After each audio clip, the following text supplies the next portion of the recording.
Hello students, अस्सलाम वालेकुम। उम्मीद है आप सब खैरियत से होंगे। स्टूडेंट्स, हमने फर्स्ट ईयर मैथमेटिक्स के लास्ट लेक्चर में एक्सरसाइज 2.5 का क्वेश्चन नंबर 2 का पार्ट 1 किया था। क्या था ये क्वेश्चन नंबर 2?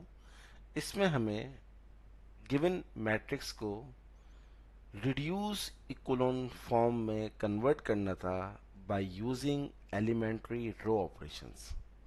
पार्ट नंबर 1 हमने बहुत सक्सेसफुली कर लिया था। आज हम करेंगे पार्ट नंबर 2 और पार्ट नंबर 3। तो मैं अपने देखने वालों को ये ज़रूर बोलूँगा, जो न्यू हैं मेरे इस चैनल के ऊपर, कि वो इस एक्सरसाइज का जो प्रीवियस 2 लेक्चर्स हैं वो ज़रूर देख लें, ताकि उनको कंप्लीट कमांड हासिल हो जाए इस टॉपिक के ऊपर। मैंने आपको क्या बताया था लास्ट लेक्चर में कि रिड्यूस इकोलोन फॉर्म का मतलब कतन ये नहीं होता कि 100 010 और 001 आए। रिड्यूस इक्वलन फॉर्म का मतलब क्या होता है, एक दफ़ा फिर जब मैं पार्ट 2 स्टार्ट करूंगा तो आपको बहुत अच्छी तरह से बताऊंगा। स्टार्ट करते हैं पार्ट नंबर 2। 0 2 2 3 -4 3 -2 6 -1। जनाब, ये है हमारे पास सवाल जिसको हमने रिड्यूस इकोलोन फॉर्म में कन्वर्ट करना है। रिड्यूस इकोलोन फॉर्म का जो पहला स्टेप है वो ये है कि जो फर्स्ट एलिमेंट आपको नजर आए, पहली रो का पहला एलिमेंट जो नजर आए आपको, वो 1 होना चाहिए। यहां पर पहली रो में जो पहला एलिमेंट है वो आपके पास है 0। तो 0 जो है वो एक्सेप्टेबल नहीं होता। रिड्यूस इक्वलेंट फॉर्म में पहला नंबर जो है वो 1 होना चाहिए। तो उसके लिए हम पहला काम ये कर लेते हैं कि हम R12 कर लेते हैं। R12 का मतलब है कि रो 1 को रो 2 बना दें, रो 2 को रो 1 बना दें। तो जनाब ये हो जाएगा, रो 1 बन जाएगी रो 2 2 -4 6 0 3 -2 2 3 -1। ये मैंने क्या किया है, रो 1 को रो 2 बना दिया और रो 2 को रो 1 बना दिया। याद रखिएगा, रो 3 के ऊपर कोई ऑपरेशन नहीं हुआ तो रो 3 हमने एज इट इज लिख दी है। अब हमें रो 1 का एलिमेंट क्या बनाना है, पहला एलिमेंट 1 बनाना है। तो बहुत आसान है कि मैं इस पूरी रो 1 को डिवाइड कर दूं 2 से। तो 2/2 1 हो जाएगा, -4/2 -2 हो जाएगा, 6/2 3 हो जाएगा, और बाकी रो 2 और रो 3 ऐसे ही आ जाएंगी। 0 3 -2 2 3 -1। ये हमारे पास रो 2 का रो 1 का पहला एलिमेंट 1 बन गया। अब अगली कंडीशन क्या है कि इस 1 के नीचे सिर्फ और सिर्फ 0 नजर आने चाहिए। अब 1 के नीचे एक 0 तो है, लेकिन 0 के नीचे 2 है, तो हमें इस 2 को भी 0 बनाना है। कैसे बन सकता है कि मुझे ऑपरेशन करना होगा रो 3 के अंदर, और क्या ऑपरेशन होगा कि रो 3 के अंदर मैं डाल दूंगा -2 रो 1, तो ये खुद ब खुद 0 हो जाएगा। अब रो 1 और रो 2 में कुछ नहीं होगा, नो चेंजिंग, तो रो 1 आप ऐसे ही लिख देंगे, 1 -2 3। रो 2 में भी कुछ नहीं हो रहा, तो रो 2 भी ऐसी आ जाएगी, 0 3 -2। रो 3 में क्या हो रहा है कि रो 1 के हर एलिमेंट को -2 से मल्टीप्लाई करेंगे और उसके रिस्पेक्टेड रो 3 के एलिमेंट में डाल देंगे। तो जब आप 1 को -2 से मल्टीप्लाई करेंगे और 2 में डालेंगे तो ऑब्वियसली ये 0 आ जाएगा। जब आप -2 को -2 से मल्टीप्लाई करेंगे तो +4 हो जाएगा। +4 में जब आप +3 डालेंगे तो 7 हो जाएगा। 3 को आप -2 से मल्टीप्लाई करेंगे -6 हो जाएगा, -6 में जब -1 डालेंगे तो -7 हो जाएगा। तो जनाब रिड्यूस इक्वलन फॉर्म की जो पहली रिक्वायरमेंट थी वो हमारी पूरी हो गई है कि पहला एलिमेंट रो 1 का वो 1 आ जाए, 1 आ गया है, और 1 के नीचे 0 0 आ जाए, बात खत्म हो गई। अब दूसरी रो का जो पहला नॉन जीरो एलिमेंट है, नॉन जीरो मतलब जीरो को छोड़ के, वो आपको क्या नजर आ रहा है, 3। अब इस 3 को आपने 1 बनाना है, तो 3 1 कैसे बन सकता है, बहुत ही आसान है। आप इस पूरी रो को, पूरी रो 2 को, पूरी रो 2 को डिवाइड कर दें 3 से, तो आपके पास 1 बन जाएगा। यानी कि रो 1 1 -2 3 ऐसे ही आ जाएगी। और रो 2 को, हर एलिमेंट को आप 3 से डिवाइड कर रहे हैं, तो 0/3 हो जाएगा 0, कोई तब्दीली नहीं। 3/3 हो जाएगा 1, -2/3 हो जाएगा -2/3, और रो 3 ऐसे आ जाएगा 0 7 -7, कोई तब्दीली नहीं आई। अब रो 2 का जो पहला नॉन जीरो एलिमेंट है वो 1 बन गया है, लेकिन अब इस 1 के ऊपर भी 0 आने चाहिए नजर, और इस 1 के नीचे भी 0 नजर आना चाहिए। बहुत ही आसान है।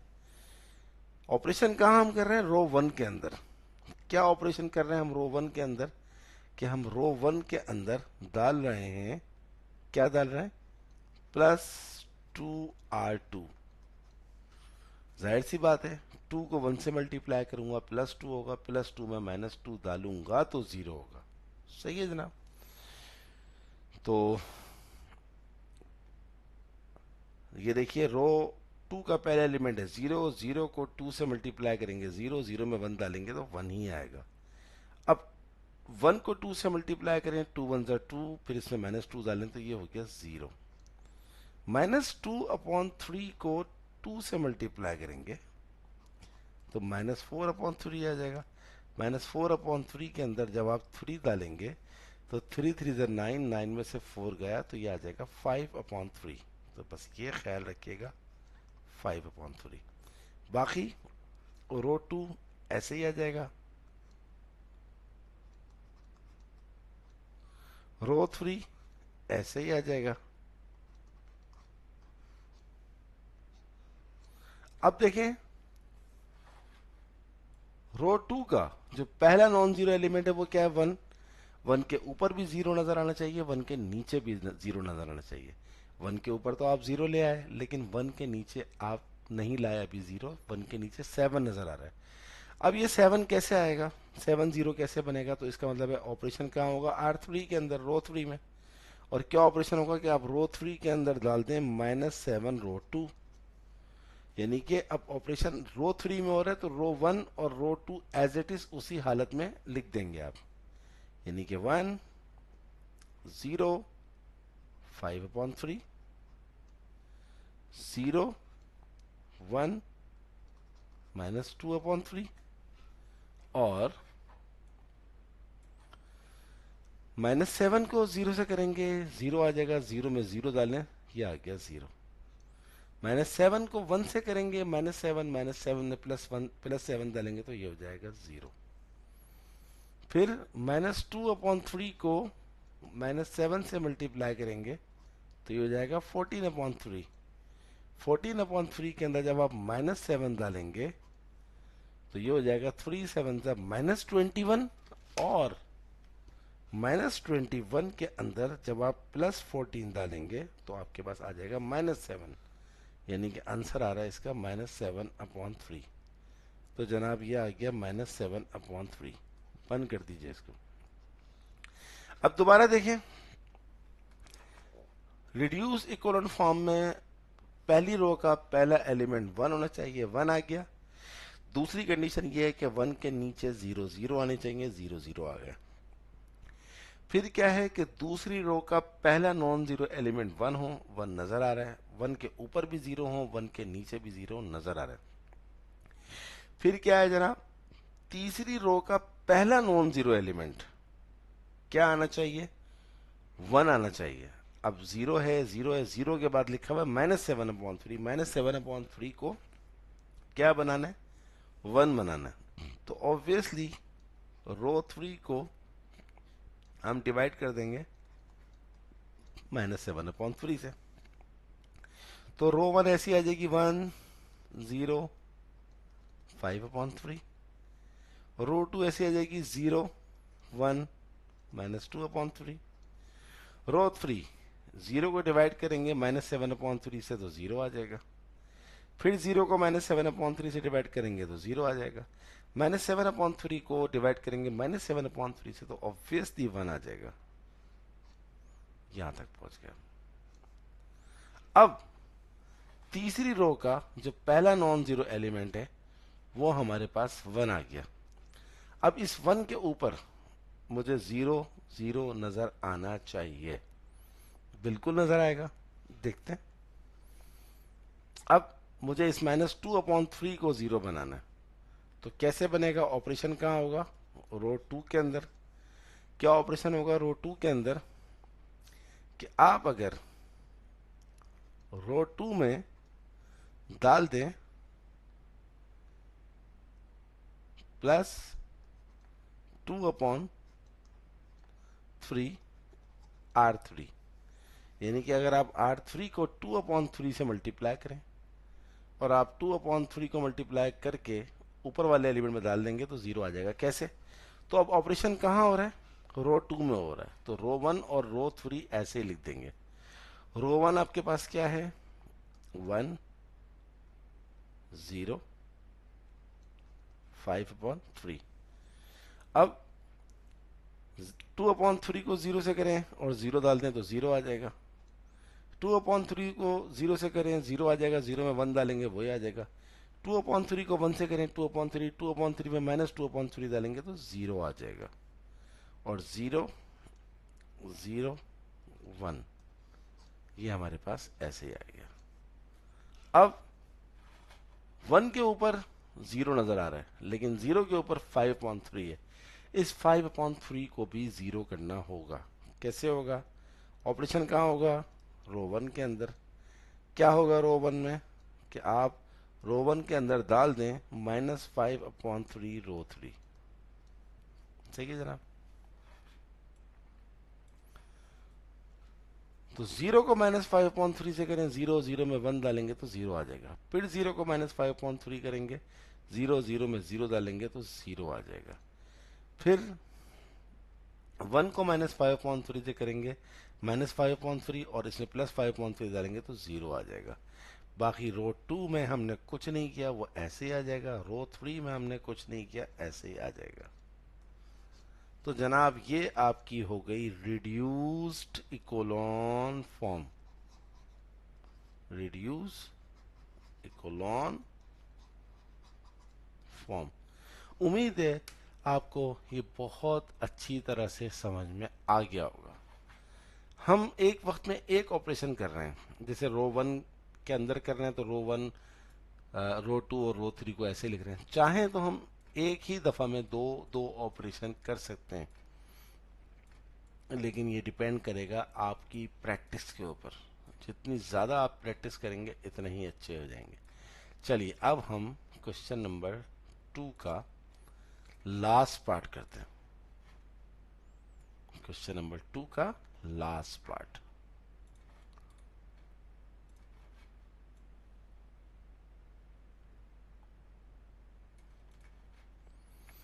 लास्ट पार्ट क्या है जनाब? Part number 3 1 2 -1 1 2 -1 1 1 1 -1 -3 -3। एक दफा फिर चेक कर लूं मैं कि मैंने क्वेश्चन सही कॉपी किए। 1 2 -1 1 2 -1 1 1 1 -1 -3 -3। कोई गलती नहीं है, मैंने क्वेश्चन सही कॉपी किया। अब जनाब आपके पास इसको रिड्यूस इक्विवेलेंट फॉर्म में करना है। तो पहली रो का जो पहला एलिमेंट है वो 1 होना चाहिए। 1 है। अब इस 1 के नीचे मुझे क्या नजर आना चाहिए? 0 0। बहुत आसान है। तो ऑपरेशन कहाँ होगा? सबसे पहले रो 2 में कर लेते हैं, 2 को 0 बना देते हैं। तो रो 2 के अंदर हम डाल देते हैं -2r1। तो जनाब 1 1 1 -1, ये ऐसे ही आ गया। 1 2 ज़ा 2, 2 -2, ये आपके पास हो गया 0। 1 2 ज़ा 2, 2 -2, ये आपके पास हो गया 0। 1 2 ज़ा 2, 1 सॉरी 1 2 ज़ा -2, -2 में +1 डाला, -1 आ गया। -2 1 ज़ा प्लस -2 1 ज़ा -2 इंटू -1 -2, +2 में -3 डालेंगे तो -1 आ जाएगा। और ये -1, ये -1, ये 1, ये -3 में कोई चेंजिंग नहीं है। बट मैं आगे जाने से पहले एक दफ़ा फिर चेक कर लूँ, कहीं ऐसा ना हो कि मैंने कोई मिस्टेक कर दी हो। तो पहली रो ऐसी आ जाएगी 1 1 1 -1, और रो 2 में आपने क्या किया? -2 1 ज़ा -2 +2 0, -2 1 ज़ा -2 +2 0, -2 1 ज़ा -2 +1 -1, -2 इंटू -1 +2 +2 -3 इज -1, नो मिस्टेक। अब मुझे पहली रो का जो पहला एलिमेंट है वो 1 है, और 1 के नीचे मुझे 0 नजर आना चाहिए, नजर आ रहा है, लेकिन इस 0 के नीचे -1 है, इसको भी 0 करना है। तो बहुत ही आसान है। सिंपली आप क्या करेंगे? ऑपरेशन करेंगे रो 3 के अंदर, और आप क्या ऑपरेशन करेंगे? रो 3 में डाल देंगे आप +1 इंटू रो 1, 1 इंटू रो 1, यानी कि रो 1 के हर एलिमेंट को 1 से मल्टीप्लाई करें और रो 3 में डाल दें। तो रो 1 तो ऐसी आ जाएगी 1 1 1 -1। रो 2 ऐसी आ जाएगी 0 0 -1 -1। रो 3 1 1 ज़ा 1 1 -1 0, 1 1 ज़ा 1 और 1 -1 0, 1 1 ज़ा 1 1 +1 2, 1 1 ज़ा -1 -1 -3 इज -4। एक दफा फिर चेक कर लूं ताकि कोई मिस्टेक का चांस ना रहे। 1 1 ज़ा 1 -1 0, 1 1 ज़ा 1 -1 0, 1 1 ज़ा 1 +1 2, 1 1 ज़ा -1 -1 -3 -4, कोई मिस्टेक ना। तो जनाब पहली रो का पहला एलिमेंट 1 होना चाहिए, 1 आ गया, और 1 के नीचे 0 0 नजर आना चाहिए, 0 to 0 नजर आ रहा है। दूसरी रो का जो पहला एलिमेंट है, यानी कि पहला नॉन जीरो एलिमेंट है, वो 1 नजर आना चाहिए। तो दूसरी रो में पहला एलिमेंट है 0, दूसरा एलिमेंट भी 0 है, तीसरा एलिमेंट है -1।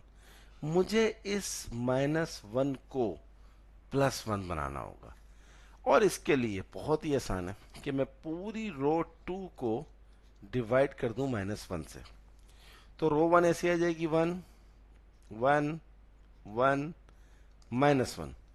रो 2 0 अपॉन -1 0, 0 अपॉन -1 0, -1 अपॉन -1 +1, -1 अपॉन -1 +1, कोई तब्दीली नहीं आएगी। रो 3 के अंदर ऐसी आ जाएगी 0 0 2 -4।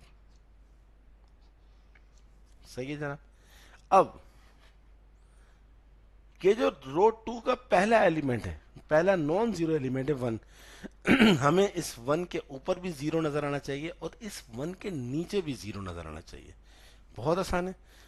ऑपरेशन होगा रो 1 के अंदर, और रो 1 में क्या ऑपरेशन होगा कि रो 1 के अंदर हम डाल देंगे -1 इंटू रो 2, यानी कि रो 2 के हर एलिमेंट को -1 से मल्टीप्लाई करेंगे और रो 1 में डाल देंगे। तो जनाब 0 को -1 से मल्टीप्लाई करेंगे, 0 0 में 1 डालेंगे तो दोबारा 1 आ जाएगा। सिमिलरली 0 इंटू -1 0 0 में 1 डालेंगे तो ये 1 आ जाएगा। 1 इंटू -1 -1 में +1 डालेंगे तो ये आ जाएगा 0। 1 इंटू -1 -1 में -1 डालेंगे तो -2 आ जाएगा। बाकी रो 2 0 0 1 1 ऐसे ही आ जाएगा। रो 3 0 0 -4 ऐसे आ जाएगा। आगे चलते।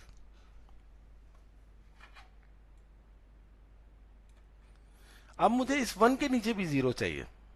अब मुझे इस रो 2 का जो पहला एलिमेंट है 1, पहला नॉन जीरो एलिमेंट है 1, इस 1 के ऊपर 0 चाहिए, 0 में ले आया, इस 1 के नीचे भी 0 चाहिए। तो ऑपरेशन होगा रो 3 के अंदर। और क्या ऑपरेशन होगा रो 3 के अंदर कि मैं रो 3 में डाल दूंगा -2 रो 1, यानी कि रो 1 के हर एलिमेंट को मैं -2 से मल्टीप्लाई करूंगा और मैं रो 3 में डाल दूंगा। तो रो 1 में और रो 2 में कोई तब्दीली नहीं आएगी। 1 1 0 -2, रो 2 0 0 1 1, रो 3 तो -2 को 0 से मल्टीप्लाई करें और फिर रो 3 के 0 बदल लेंगे तो 0 ही आ जाएगा। -2 को 0 से मल्टीप्लाई करेंगे, 0 0 में 0 डालेंगे, 0 आ जाएगा। -2 को मल्टीप्लाई करेंगे 1 से तो यह आ जाएगा -2, -2 में +2 डालेंगे तो 0 आ जाएगा। -2 को मल्टीप्लाई करेंगे 1 से, -2 -2 में -4 डालेंगे तो -6 आ जाएगा। सही है जनाब।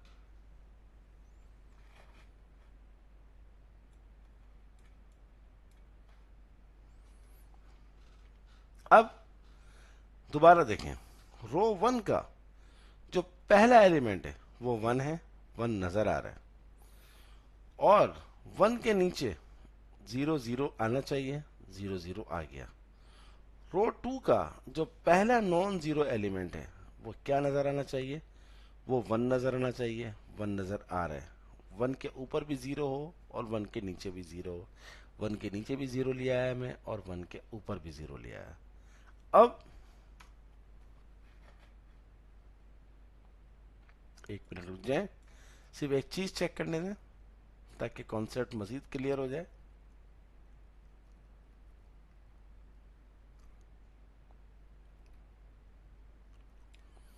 यस,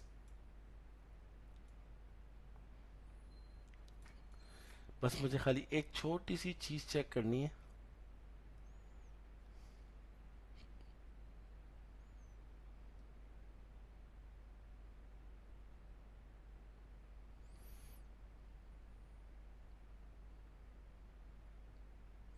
यस, मैंने चेक कर लिया। ये देखें, ये चीज जो मैंने लिखी थी, रो 3 में क्या कर रहे हैं हम, -2r1 डालना है, यानी कि रो 1 के हर एलिमेंट को -2 से मल्टीप्लाई कर रहे हैं और हम रो 3 में डालना है। तो देखें 1 को -2 से मल्टीप्लाई करें, -2 -2, यानी कि -2 में हमने जो है वो एक मिनट,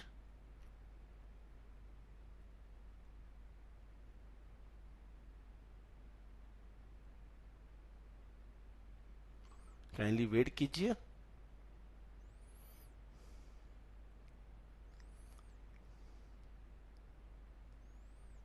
सॉरी, ये रो 2 है असल में। यस, ये थोड़ा सा मैंने गलत लिखा था। रो 3 -2 रो 2 है ये। तो रो 0 को मल्टीप्लाई करेंगे -2 से तो ये आ जाएगा -2। फिर 0 को मल्टीप्लाई करेंगे -2 से, 0 को मल्टीप्लाई करेंगे -2 से, 0 आ जाएगा, 0 में 0 डाल दें। फिर 0 को मल्टीप्लाई करेंगे -2 से, 0 आ जाएगा, 0 में 0 डाल दें, 0। फिर 0 को मल्टीप्लाई करेंगे -2 से, -2 में +2 डाल दें, ये आ जाएगा 0। फिर 1 को मल्टीप्लाई करेंगे -2 से, -2 आ जाएगा, -2 में -4 डालेंगे, -6। तो कोई मिस्टेक नहीं है, बस मैं खाली ये चेक कर रहा था।